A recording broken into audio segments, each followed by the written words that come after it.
Hello दोस्तों, आपका स्वागत है हमारे YouTube चैनल जनता ऑनलाइन क्लासेज में।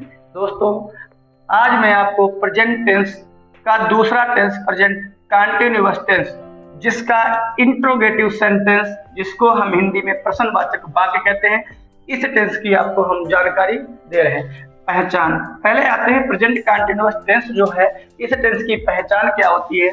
जिन हिंदी वाक्यों के अंत में रहा है, रही है, रहे हैं आदि शब्द आते हैं, वह प्रेजेंट कंटीन्यूअस टेंस कहलाता है। कहा गया है कि जो इसकी पहचान है, जो हिंदी के वाक्य हैं, उन वाक्यों के अंत में अगर रहा है, रही है, रहे अगर आ रहा है तो वह हमारा प्रेजेंट कंटीन्यूअस टेंस होगा। अब आते हैं इसके बनाने के नियम। जो प्रेजेंट कंटीन्यूअस टेंस है, इसका जो इंट्रोगेटिव सेंटेंस है, जिसको हम हिंदी में प्रश्नवाचक वाक्य कहते हैं, इसके बनाने के नियम क्या है कि नंबर 1, जब वाक्य हमारा क्या से शुरू होता है, जब वाक्य जो है वो हमारा क्या से शुरू होता है, तो हम कर्ता के अनुसार सहायक क्रिया इज, एम, आर का प्रयोग वाक्य के शुरू में करते हैं और उसके बाद कर्ता मतलब सब्जेक्ट का प्रयोग करते हैं। फिर से देखिए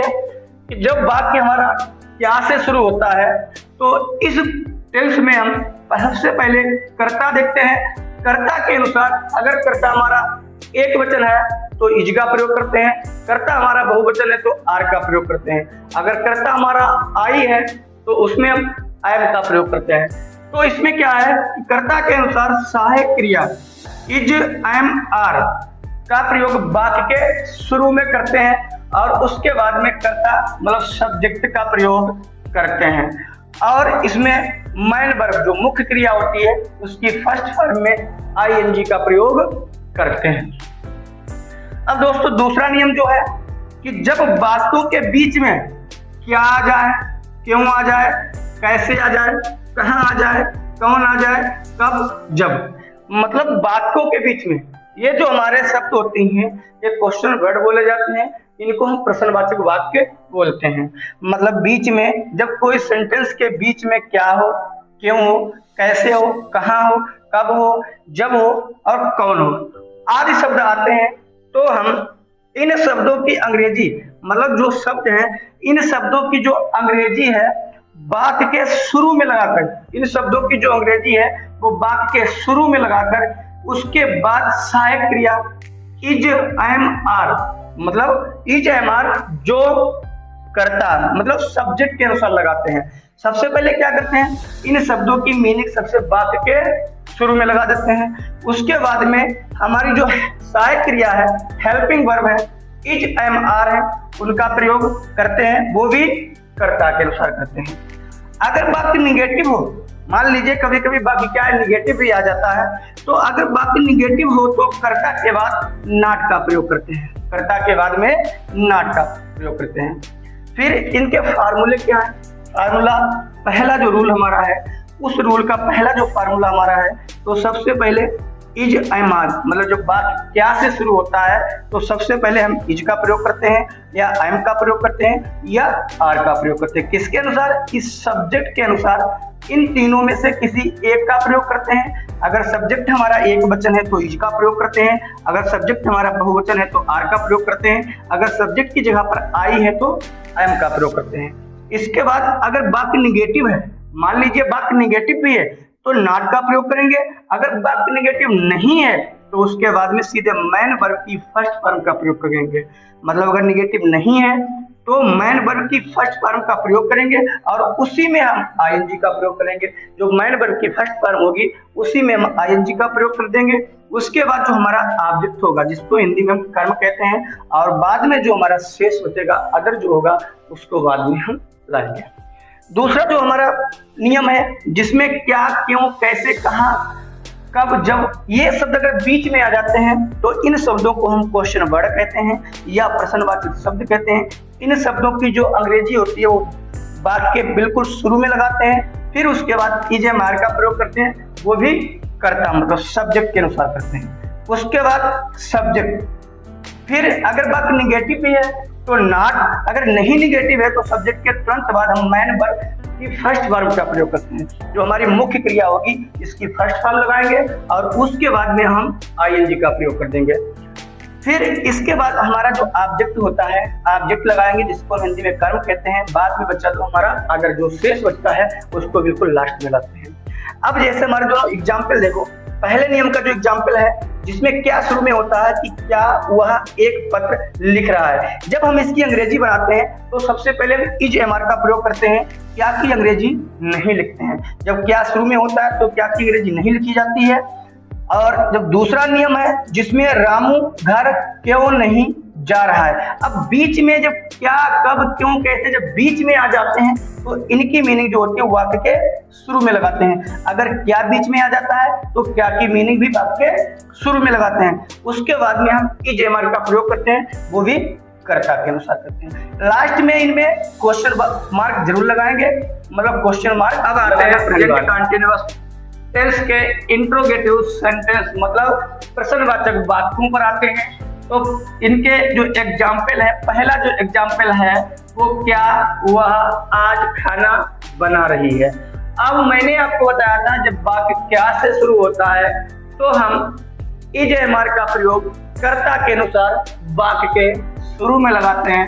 फार्मूला देखिए, सबसे पहले इज एम आर, उसके बाद सब्जेक्ट। अब इस सब्जेक्ट के अनुसार हम इज एम आर का प्रयोग करते हैं। उसके बाद अगर वाक्य निगेटिव होता है तो नॉट का प्रयोग करते हैं। फिर उसके बाद में वर्ब की फर्स्ट फॉर्म का प्रयोग करते हैं। अगर वाक्य निगेटिव नहीं होता है तो सीधे वर्ब की फर्स्ट फॉर्म में आईएनजी, फिर ऑब्जेक्ट और अदर, जो सिर्फ अन्य बचता है। तो पहला हमारा है क्या वह आज खाना बना रही है। अब सबसे पहले इसमें क्या है तो क्या के लिए सबसे पहले इज एम आर का प्रयोग करेंगे। अब हम देखेंगे सब्जेक्ट क्या है, वह मेरा हमेशा एक वचन में आता है तो एक वचन के लिए हम इज का प्रयोग करते हैं। अब वह इसमें लड़की के लिए यूज हुआ है तो इसलिए सी का प्रयोग करेंगे। अब इसमें देखेंगे सब्जेक्ट के बाद नॉट है मगर इसमें निगेटिव नहीं है तो सीधे क्या करेंगे, वर्ब की फर्स्ट फॉर्म। बनाना, खाना के लिए बनाने के लिए आता है कुक, और किसी में हम लगा देंगे आईएनजी तो हो जाएगा कुकिंग। फिर क्या बना रही है, खाना, द फूड। फिर लास्ट में जो बचा है शेष वो है टुडे, क्वेश्चन मार्क लगाएंगे। दूसरा है क्या लड़के अपने स्कूल में शोर नहीं मचा रहे हैं। अब इसमें भी क्या पहले लगा तो इसमें भी हम इज एम आर का प्रयोग वाक्य के शुरू में करेंगे। पहले देखेंगे इसमें सब्जेक्ट क्या है। अब सब्जेक्ट इसमें लड़के हैं, बहुत से लड़के कक्षा में है या बहुत से लड़के स्कूल में है तो इसलिए यहाँ पे बहुवचन होगा। तो बहुवचन के लिए हमेशा हम आर का प्रयोग करेंगे, आर। उसके बाद में हमारा क्या आएगा, सब्जेक्ट। सब्जेक्ट में द वाइज, द वाइज। अब हम इसके बाद में क्या है, नॉट निगेटिव। ने कहा था कि अगर वाक्य निगेटिव होगा तो सब्जेक्ट के बाद नॉट लगाएंगे, हमारा वाक्य निगेटिव हो तो इसलिए नॉट का प्रयोग करेंगे। उसके बाद में वर्ब की फर्स्ट फॉर्म।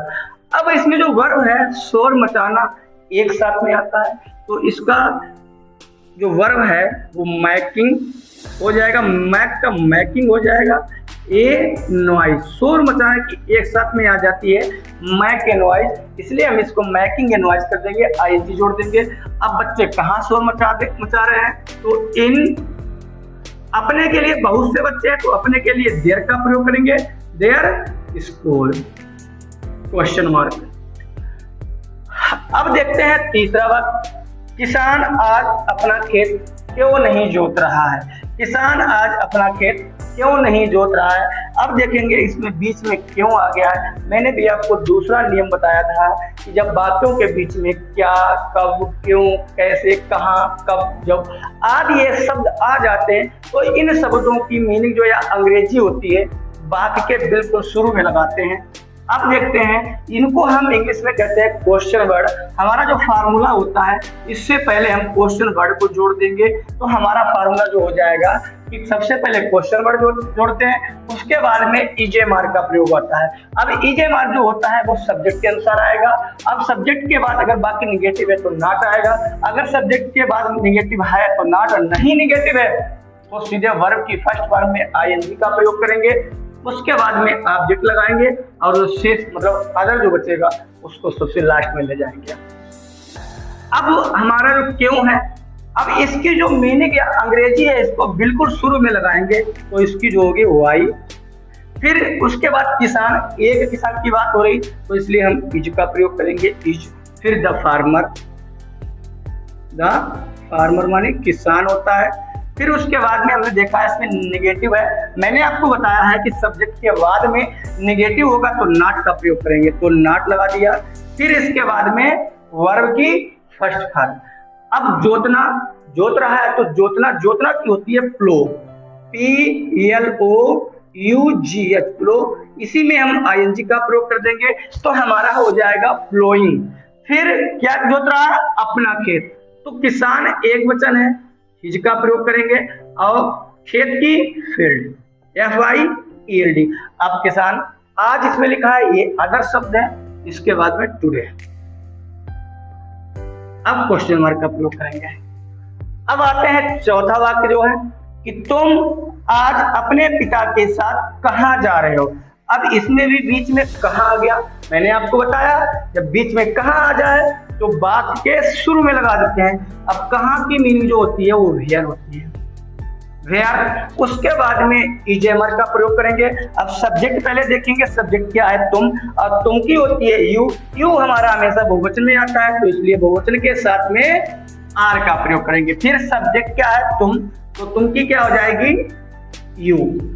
अब इसमें निगेटिव देखेंगे, नाट तो है नहीं, निगेटिव तो है नहीं तो इसलिए नाट का प्रयोग नहीं करेंगे। अब सीधे वर्ब की फर्स्ट फॉर्म, गो माने जाना, और इसी में हम लगा देंगे ING, तो वेयर आर यू गोइंग। उसके बाद में हमारा आता है ऑब्जेक्ट। अब कहाँ जा रहे हैं, अपने पिता के साथ। दोस्तों यहाँ पे साथ छूट गया है तो यहाँ पे आप साथ लिख लीजिए, तो साथ कहाँ जा रहे हैं, तो के साथ की होती है विद, WITH, विद। तुम आज अपने पिता के साथ कहाँ जा रहे हो, तो विद माने के साथ हो गया। अब अपने पिता, अब यू के साथ में अपने के लिए हमेशा योर का प्रयोग करते हैं, योर फादर। फिर आज की हो जाएगी टुडे, आज की हो जाएगी टुडे। लास्ट में क्वेश्चन मार्क जरूर लगाएंगे। उसके बाद में आते हैं बे दिल्ली कब जा रहे हैं, बे दिल्ली कब जा रहे हैं। अब जब कब बीच में आ गया तो इसको उठा के कहाँ लाएंगे, सबसे पहले, तो व्हेन माने होता है कब। अब हम आते हैं सब्जेक्ट। अब सब्जेक्ट हमारा दे है, दे की इंग्लिश होती है दे, और दे जो हमारा होता है वो हमेशा बहुवचन में आता है तो इसलिए हम इसमें आर का प्रयोग करेंगे। हेल्पिंग वर्ब के रूप में जो हमारा होगा वो आर का प्रयोग होगा। उसके बाद सब्जेक्ट क्या हो जाएगा, दे हो जाएगा। उसके बाद में वाक्य निगेटिव होगा तो नॉट लगाएंगे, नहीं निगेटिव होगा तो सीधे वर्ब की फर्स्ट फॉर्म में ING का प्रयोग कर देंगे, तो दे गो। फिर उसके बाद में ING लगा देंगे तो गोइंग हो जाएगा। अब गोइंग टू दिल्ली,